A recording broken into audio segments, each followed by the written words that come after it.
1 Reis, capítulo 2, do 1 ao 4. Aproximando-se os dias da morte de Davi, deu ele ordens a seu filho Salomão, dizendo: eu vou pelo caminho de todos os mortais. Coragem, pois, e sê homem.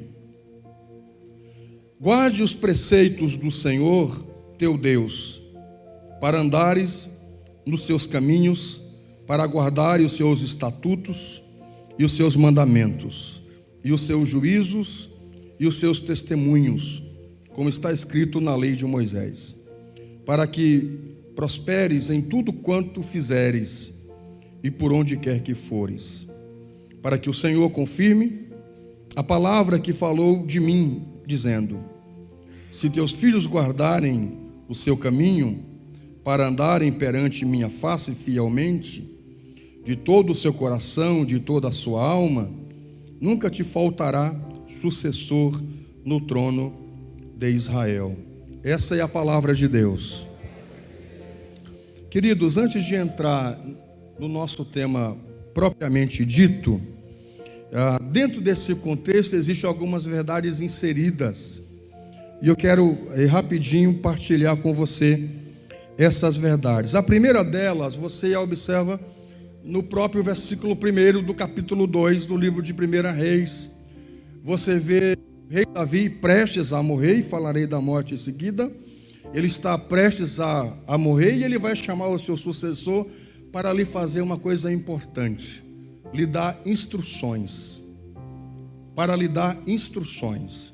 Pela manhã eu disse aos irmãos, e partilhei com os mesmos, essa necessidade de nós, pais, partilharmos com os nossos filhos instruções. Quem aqui é pai nesta noite ou é mãe? Levante sua mão. Muita gente.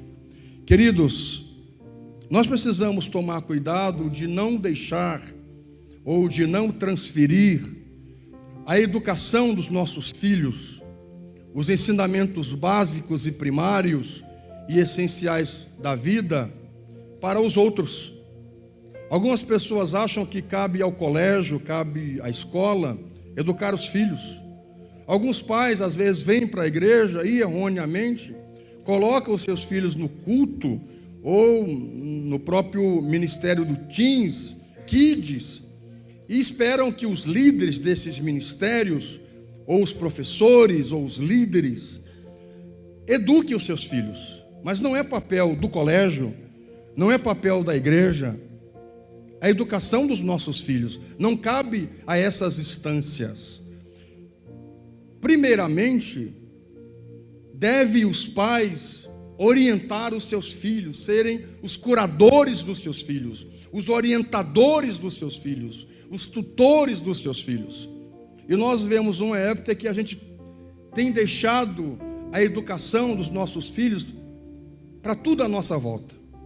Para tudo à nossa volta. Hoje não existe mais o perigo dos nossos filhos saírem porta fora de casa e se perderem. Eles podem se perder dentro da nossa casa, porque dentro da nossa casa os nossos filhos, eles têm acesso ao mundo. Eles têm acesso ao mundo aí fora. E eu dizia pela manhã, conversando com os irmãos que estavam na ceia pela manhã, esse perigo que nós vivemos hoje de não atentarmos, porque quando nós abrimos os nossos olhos, nossos filhos já cresceram. Os nossos filhos já estão seguindo a própria vida. E o que nós deixamos para os nossos filhos de legado, de orientação, de instrução? Na verdade, não cabe a tios. Tio não pode educar filhos, os seus sobrinhos, ou até mesmo os avós. Tios, sobrinhos, tios, avós, pessoas boas, bem instruídas, pessoas de fundamento, elas vêm como um aporte. Mas não podemos deixar que os avós eduquem os nossos filhos, que os tios, que os parentes, que os conhecidos.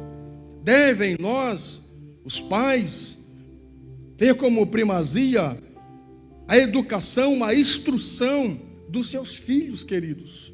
As memórias que eu tenho, das minhas primeiras memórias na infância, elas são do papai, nós sentados, todos meus irmãos, eu mais novo de todos eles, papai sentado no meio e nós na volta dele, sentados no chão ou em alguma cadeira, e o nosso pai nos dando instruções sobre o que era a vida. Meu pai não tinha a 8ª série, não sei como é que chama hoje, mas uma vivência que a própria vida lhe trouxe um currículo imenso. A faculdade da vida lhe ensinou a ser o que ele foi. As memórias que eu tenho, meus irmãos, são essas dele nos ensinando, falando como deveria proceder o homem, como as meninas, como deveria ser a vida, como deveria se portar, como deveria estar na casa de alguém, tal, ao ponto de houve momentos eu ter essas lembranças das suas instruções acerca da vida, de irmãos meus chorarem e dizer: poxa, o papai fala coisas que tocam na gente, que emociona a gente. Essas verdades e essas memórias eu as tenho guardado até hoje. Eu tenho dito que minha mãe me ensinou a servir a Deus, a amar a Deus, a ter Deus como a essência da minha vida. Meu pai me ensinou a ser homem, me ensinou a ser um homem nesse mundo. Isso eu aprendi da onde? Da base, desde o início.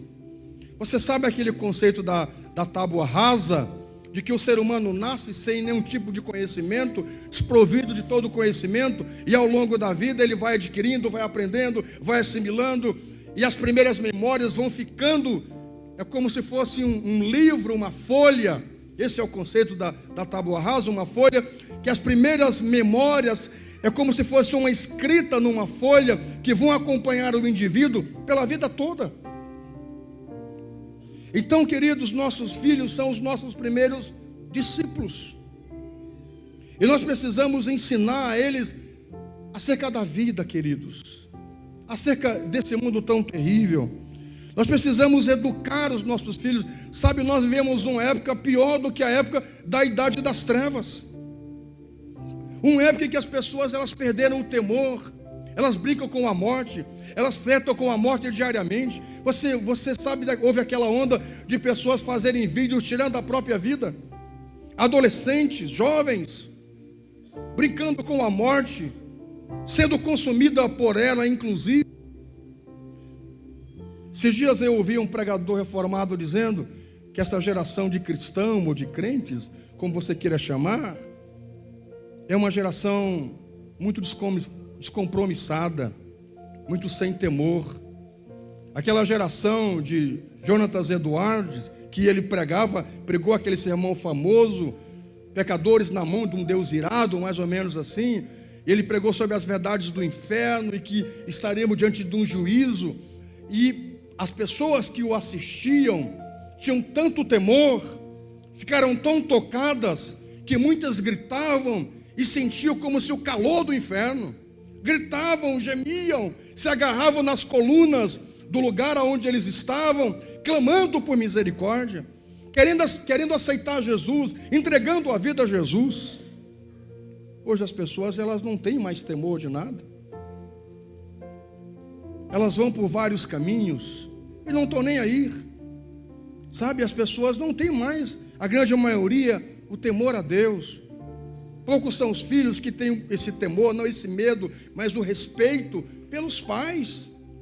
Sabe, isso tem se perdido. É uma geração muito diluída, muito frágil. Essa geração não existe mais. Claro que nós como igreja entendemos que as pessoas não devem vir a Jesus pelo medo, mas devem vir a Jesus pelo amor, compreendendo a essência do Evangelho. Mas as pessoas, elas continuam pecando diariamente, fazendo bobagem, elas não estão nem aí. Não há nem assim, Senhor, misericórdia, eu fiz uma mancada. Ela segue o baile do mesmo jeito. E às vezes se confunde se essa pessoa de fato serve a Deus ou não serve. E boa parte disso, querido, será o seu início. O seu início vai determinar o seu início de caminhada com Deus, o seu início como funcionamento hoje, como homem, como mulher, da sua infância.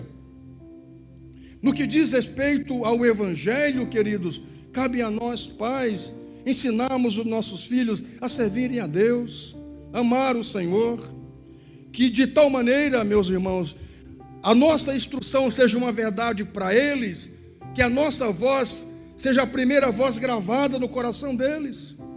Eu contei pela manhã de que uma ocasião no banheiro do colégio, eu talvez com 9, 10 anos, não me lembro bem a idade, 9, 10 anos, 11, não me lembro bem, os colegas se reuniram com um cigarro de maconha e disseram: Pedro, dá uma pitadinha. Os colegas fumando maconha no colégio. Pedro, toma aqui, vamos lá dar uma fumadinha. Eu entrei, vi aquilo, eles me convidaram para fumar maconha. E eu disse: não quero, Deus livre, não. Ah, tu não quer porque tu é crente? Eu digo: não é porque sou crente, é porque o meu papai disse que não.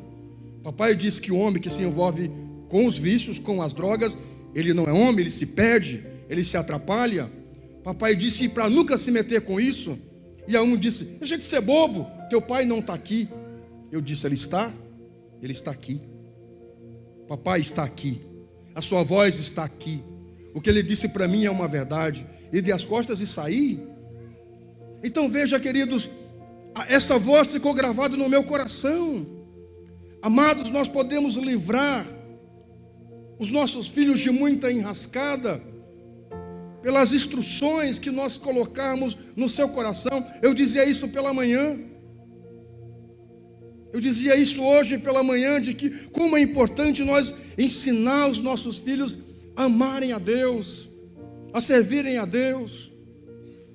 Esses dias eu mapeando alguns adolescentes da igreja, da nossa comunidade, da nossa igreja, fazendo uma leitura, por que alguns, quando chegam a alguma idade de adolescente, eles se afastam da igreja, não querem vir para a igreja.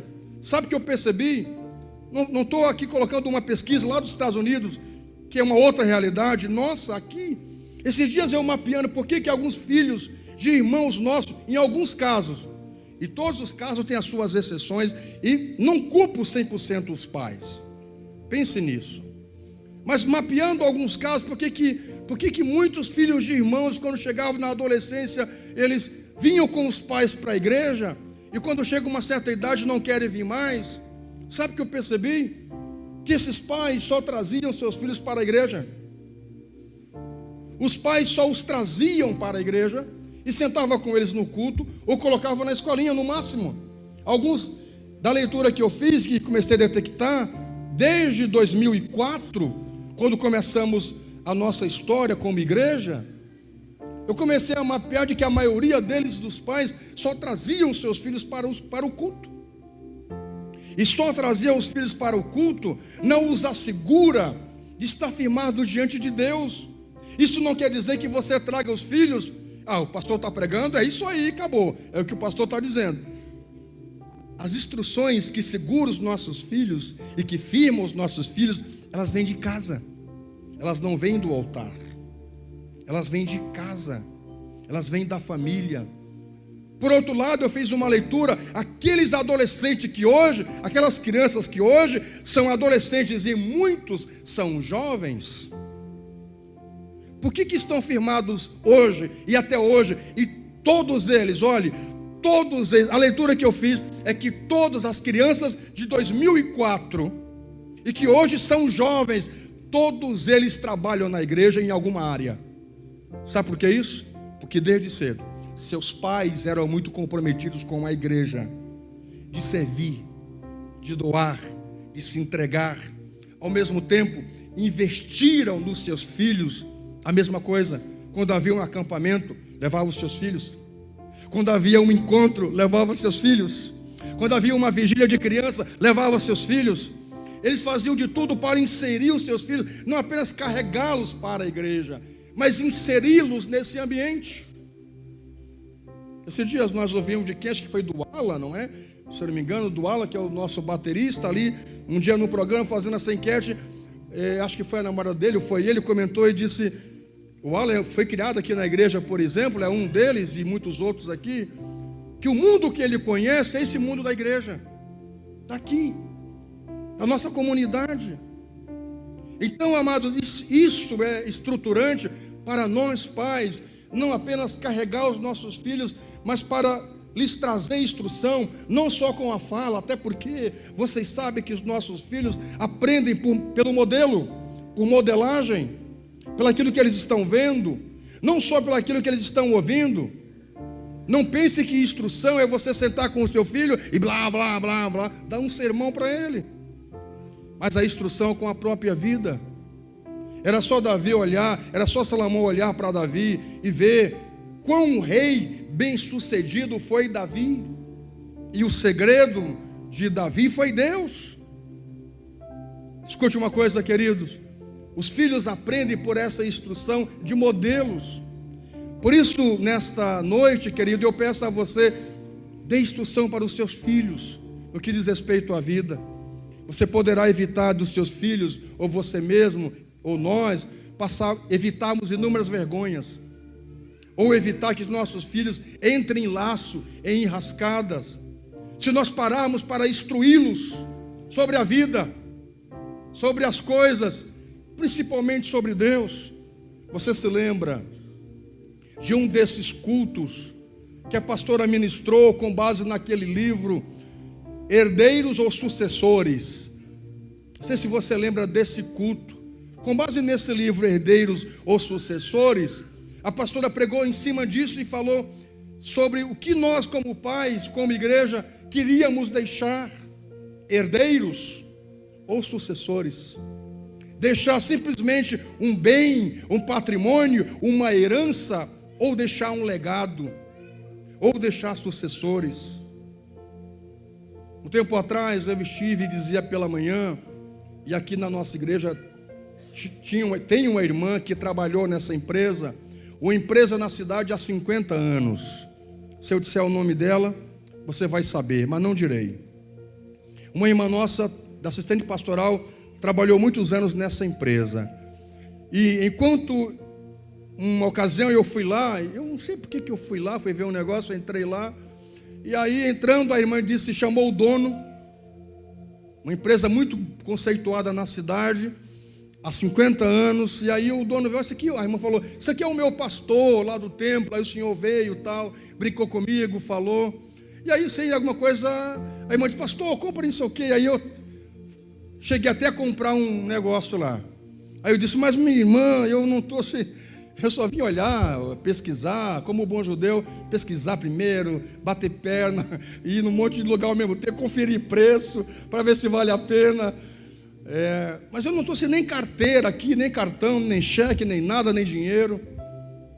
E aí a irmã disse, não, pastor, capaz. Aí o senhor estava junto ali. Aí ele disse assim, não, mas o senhor não vai fugir da cidade, né?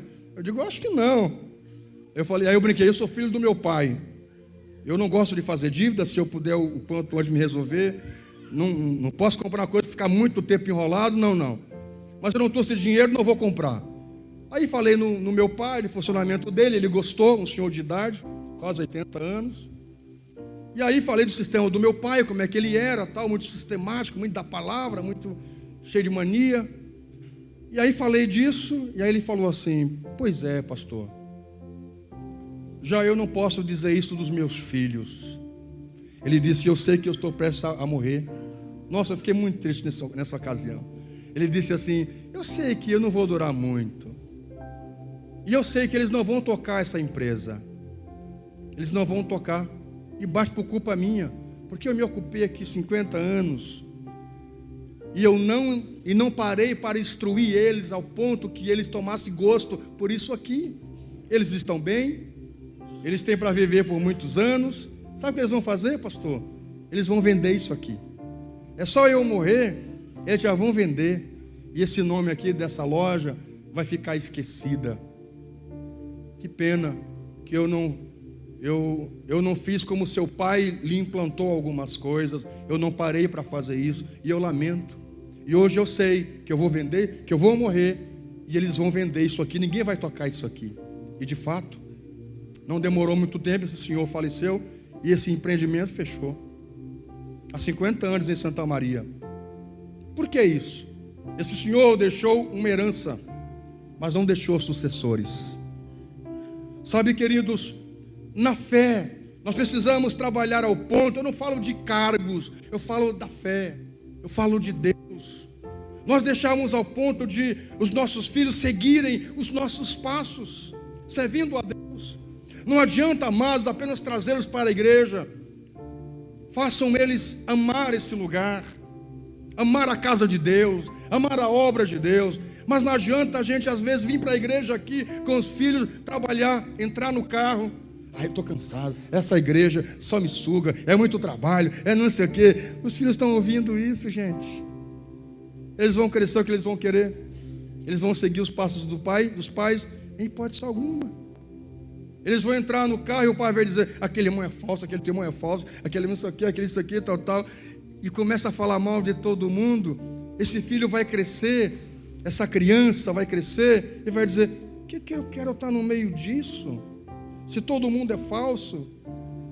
Você me entende, queridos, que as nossas instruções, elas não são, elas na verdade são muito poucas verbais. Elas são pelo modelo. É claro que não é uma igreja perfeita e nós não somos pessoas perfeitas, mas essas coisas, nossos filhos precisam ter uma maturidade para compreender de que são seres humanos, mas a gente ama o que faz, porque eles vão crescer, gente. E aí eu mapeei isso, todas aquelas crianças que eram crianças e que hoje são jovens, todos estão inseridos na igreja, em alguma área da igreja. Todos aqui, está aqui, cresceu aqui dentro da igreja, pequenininho, vinha com um violão desse tamanho assim, maior do que ele, lembra disso? E vinha um violão maior do que ele. O pessoal lá em cima, na mesa de som, todos eles criados aqui dentro, gente. Criança, que estavam aqui correndo, caminhando, agora são tudo homens, mulheres, dançando. Sabe o que é isso? É porque os pais não apenas os carregaram para a igreja, os pais deram instruções, como servir a Deus, como amar o Senhor, como amar a igreja que estavam inseridos. Queridos, nós precisamos fazer isso com muita seriedade. Orar com os nossos filhos, chamá-los para a célula familiar, orar com eles, para que eles possam sentir em nós segurança, confiança. Eu digo às minhas meninas que eu e a pastora somos os melhores aliados delas. Qualquer outro é concorrente, nós não. Nenhum pai quer o mal do seu filho. Nenhum pai em sã consciência quer tomar o lugar do filho, quer se sobressair mais do que o filho. Não pode, só se for insano. O pai sempre vai lutar, e a mãe, para ver o sucesso do filho. Então os filhos devem aprender de tal maneira a ter a segurança dos pais. Em momentos de dificuldade, imagine correr para uma amiguinha, para um amigo, para um conhecido. Devem correr para nós, queridos. Mas nós precisamos estar preparados para acolhê-los, transmitir segurança de tal maneira que possam acreditar em nós e confiar em nós como seus pais. Cabe a nós, pais, dar instrução para os nossos filhos. Você pode aplaudir o Senhor? Ou faça com alegria.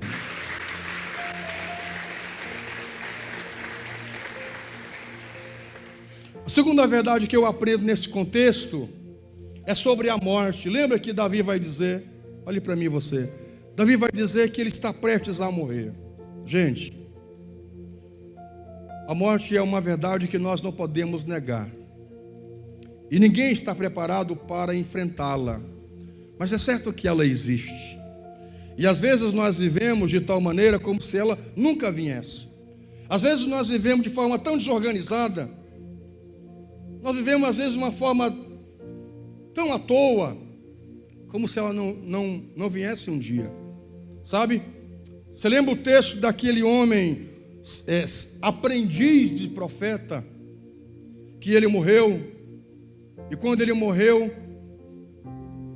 os credores vão buscar os seus filhos como pagamento. Tem gente hoje, se os pais partirem, os filhos vão ficar ao léu. Os filhos ficarão desprovidos de qualquer coisa, porque o pai não tem nada para oferecer. não porque não queira, porque não está nem aí.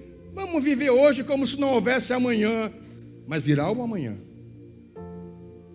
Nós não somos para a eternidade, nós estamos a viver com responsabilidade. Quantos jovens a gente conhece que diz assim, ó, eu sou moço, eu sou novo, não sei o que tal, aí compra uma moto, sai por aí, loqueando, se mostrando, primeiro poste que aparece se mata, porque acha que a morte não vai vir para ele, porque é muito novo, porque é jovem, porque tem saúde, e a morte vem, queridos.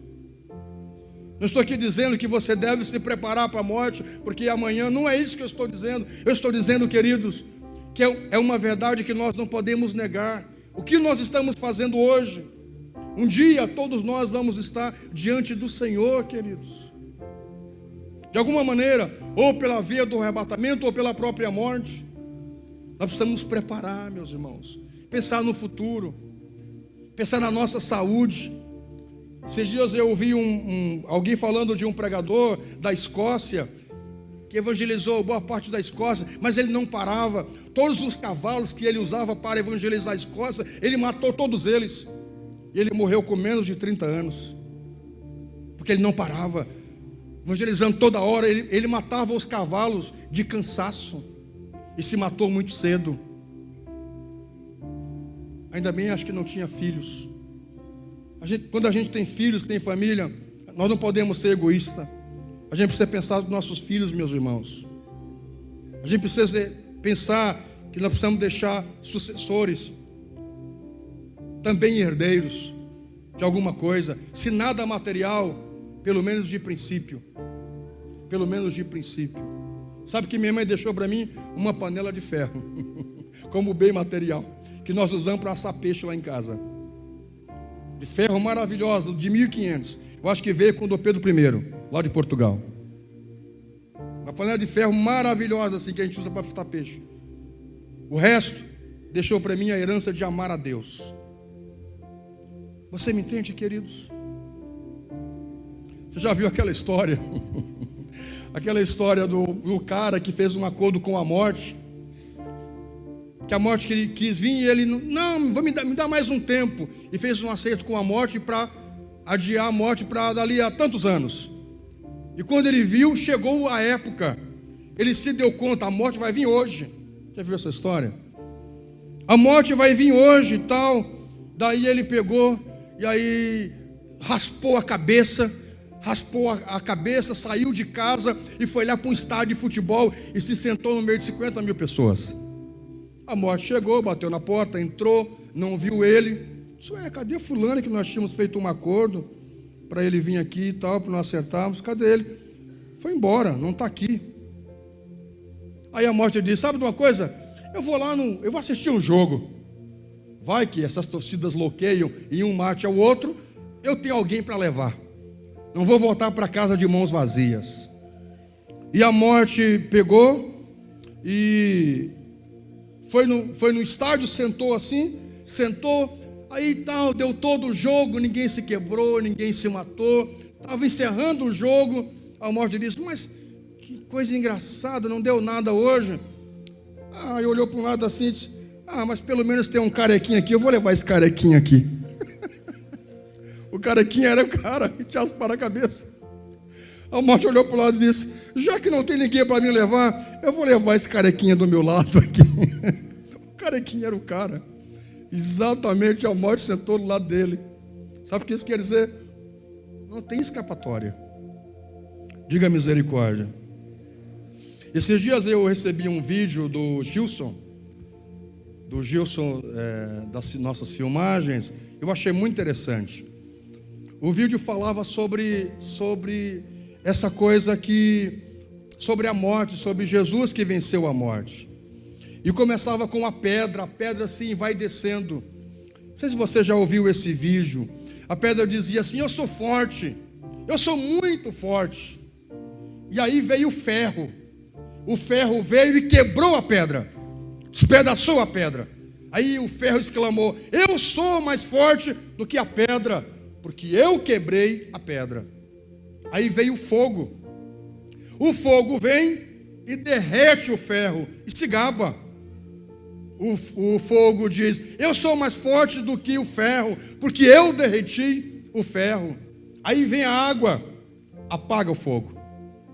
A água apaga o fogo e a água se gaba: eu sou mais forte do que o fogo, porque eu apaguei o fogo. Aí surge o sol, e o sol evapora a água.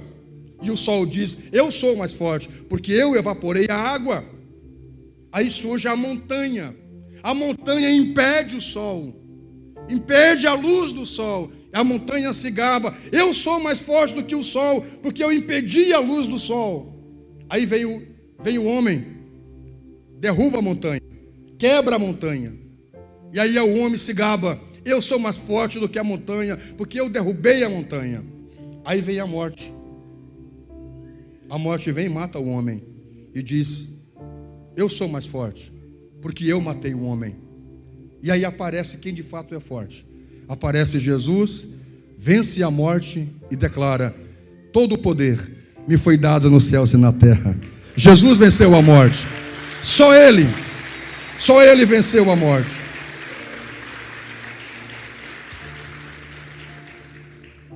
A terceira verdade que eu aprendo dentro desse contexto, a primeira verdade, eu gosto dessa frase que Davi diz para o seu filho Salomão: esforça-te.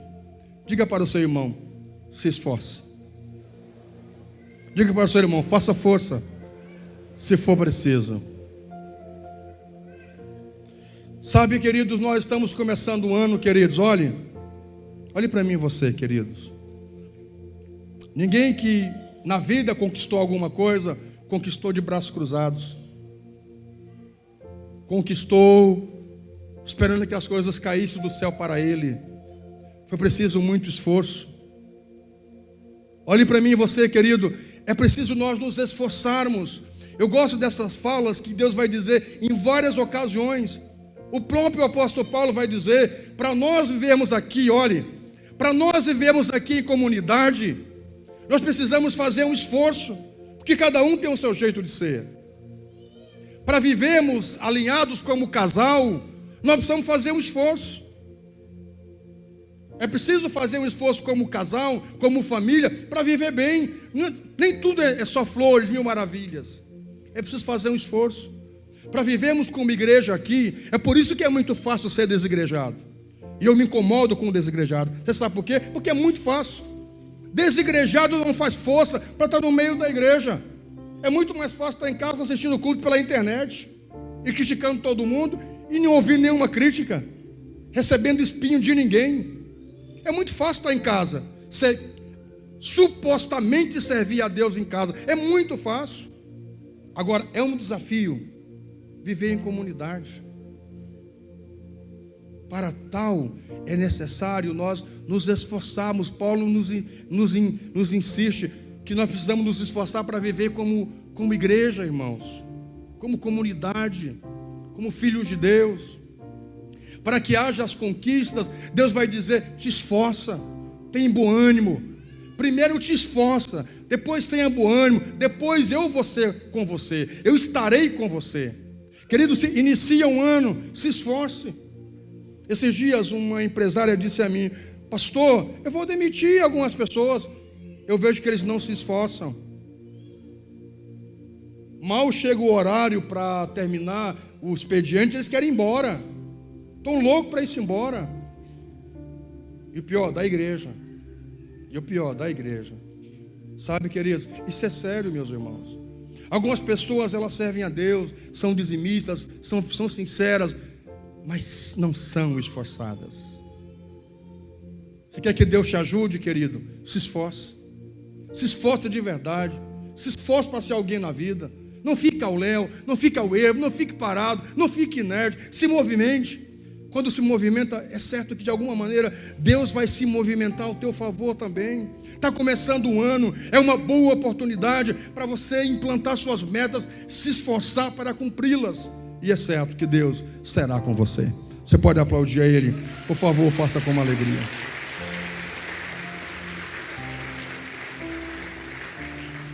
Um tempo atrás, aqui no jantar da Donep, veio um médico, um pediatra, Dr. Ábido, um cara excepcional, com uma inteligência diferenciada. Ele disse: pastor, quando eu comecei a cursar a medicina, por muitos anos, a minha janta, a minha comida era suco de pacotinho com bolacha Maria, por muito tempo. Olha aí, Tite. Sabe que ele, por muito tempo, ele dizia: meus amigos saíam, mas eu não tinha dinheiro, eu queria estudar, e por muito tempo, pastor, eu tomava suco e comia bolacha Maria, e era a minha comida do dia. E aqui nos livros, hoje é um médico com várias clínicas aqui no Paraná, né? No Paraná, inclusive com empresas. Ele abriu um empreendimento de ovos. O cara foi muito inteligente. Ele disse que ele queria ganhar dinheiro com pouco valor, mas no montante ele ganhava muito. Além de ser médico, ter as clínicas, ele abriu outro empreendimento com uma inteligência diferenciada. Mas ele disse: eu paguei um preço, eu tive que me esforçar muito. Sabe, queridos, vá por esse caminho. Amados pais, vamos ensinar os nossos filhos a se esforçarem. Não jogue tudo para eles assim, como se fosse a vida fosse muito fácil, porque nós não estaremos ensinando eles dessa maneira. Ensine eles a se esforçar. Digam amém. Agora, eu quero pregar para vocês, tá bom? Isso aqui só foi a introdução, agora eu quero pregar para você. Agora eu vou para o tema da mensagem. Digam amém. Ai, todo mundo, não é possível. Eu digo: é possível. Nós estamos começando só o ano, gente. Nós estamos a 1000 pelo Brasil. Digam amém. Queridos, a proposta desse tema é nos mostrar, primeiramente, que Deus sempre vai cumprir as suas palavras. Só que eu gostaria que você aprendesse algo muito importante hoje. O agir de Deus não vem de acordo com o nosso formato, com os nossos óculos, dentro dos nossos parâmetros, dentro do que nós projetamos, dentro de acordo daquilo que nós queremos. Às vezes, você que escreveu a sua lista da colheita, que já entregou domingo passado, no culto da virada, que vai trazer, às vezes, Deus exatamente nos abençoa de acordo com o que nós escrevemos na lista, mas muitas vezes, Deus faz totalmente diferente daquilo que nós projetamos. Os nossos caminhos não são os caminhos de Deus. Os nossos planos são muito menores do que os planos de Deus. Os seus planos são muito maiores do que os nossos. O dilema do humano é que ele quer colocar Deus dentro de um formato. Eu quero assim, Senhor. Sabe aquele homem que já estava com a idade avançada e queria casar, desesperado porque queria casar, porque não sei o quê. Um dia sentou no banco da igreja e disse: Senhor, de frente para o altar, primeiro banco, onde está aqui o Aleph, esse rapaz bonitão aqui, ó, é um outro nível, né, gente? Beleza é um outro padrão. Quem não é belo se esforça como eu, para ter mulher bonita. Digam amém. Agora, quem é bonito com facilidade abre as portas. Sentou no primeiro banco e um dia disse: Senhor, é o seguinte, Senhor, ou o Senhor me dá uma esposa, eu me desvio. Sabe, a gente acha que coloca Deus na parede. Esse evangelho barato nos supõe, nos induz que nós temos a capacidade de colocar Deus na parede. Ou Deus dá ou Deus desce. Isso não existe. Pura ilusão do ser humano. E esse homem se sentou e disse assim: é o seguinte, Deus, ou o Senhor me dá uma mulher, ou eu não quero mais te servir. A primeira mulher que entrar aqui e passar por esse corredor é a mulher que só tem para mim. Ele fechou a boca. Eu não vou nem escrever a mulher, porque Deus o livre. Sabe aquela que a gente olha, dá até dor de cabeça na gente? Porque tem umas peças, rapaz de Deus, você olha assim e diz: ai, Jesus Cristo. Dá uma coceira nos olhos da gente. Entrou o tanque de guerra lá. Rapaz de Deus, entrou aquela pessoa assim, passou por ele e disse: a paz do Senhor. Ele olhou e disse: ai, Jesus. Aí ele disse: Deus, o Senhor estava brincando, né, Senhor? Ou o Senhor estava brincando, ou o Senhor não entendeu que eu estava brincando. Sabe? Às vezes nós queremos que as coisas aconteçam exatamente como nós queremos, como nós idealizamos. Não é sempre assim, queridos. Deus nem sempre vai entrar dentro da sua forma, da minha forma. Deus tem os seus planos. Deus tem os seus caminhos. Deus tem a sua maneira de agir Mas uma coisa eu quero que você guarde: é certo que Ele vai cumprir, é certo que Ele vai realizar. Esses dias, assistindo aquele filme, talvez você assistiu, eu acho que foi segunda-feira, Milagre do Paraíso. Foi terça-feira? Não sei que dia foi. Sexta-feira. Que dia foi? Sexta-feira. Alguém assistiu esse filme? É um filme que eu recomendo para você assistir com família. Eu já tinha visto o final desse filme, e aí na sexta-feira eu assisti a metade para o final. Agora eu vou assistir o início em outro momento. Aí eu estava assistindo, eu disse: Vitor, já vi esse filme. Aí chamei a Israele, a Isabelle, não sei por onde andava, em algum momento, não é? Chamei a Israele e a pastora, e ficamos assistindo o filme. E é um filme maravilhoso, um filme de fé, um filme em fatos reais, baseado em uma história real.